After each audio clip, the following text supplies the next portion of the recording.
mengharapkan keuntungan semata-mata yang membuatkan kita kaya, yang mengubah keuangan diri keluarga kita kepada lebih baik bukan emas, tetapi ilmu. Emas hanya alat keuangan. Sebab tu apabila kita mula buat simpanan emas, kita juga kena tambah ilmu sekali. Sebanyak mana kita dapat keuntungan dengan emas, dengan tabungan emas, sedalam mana kita menguasai ilmu tentang pelaburan itu tersebut. Jadi kalau tuan-puan buat tabungan emas mengharapkan keuntungan semata-mata, sebenarnya itu salah. Kita juga kena belajar sekali. Jangan risaulah, sedikit sebanyak saya bantu.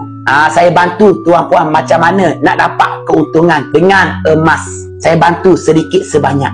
Cuma kena buka akaun emas secara percuma, terus bermula. Tak kisah walaupun serendah 100, tak kisah walaupun serendah 1 gram. Tak kisah. Syaratnya bermula dulu. Hadirkan dulu dalam diri habit menyimpan, insya-Allah. Tuan-puan, untuk kita ubah keuangan diri keluarga kepada lebih baik, asasnya kita kena mula menyimpan. Biar hadir dulu dalam diri ni habit menyimpan. Kita simpanlah 200, 300, 1 gram 1 bulan. Itulah arah yang betul untuk kita ubah keuangan diri keluarga kita kepada lebih baik. Kena mula menabung.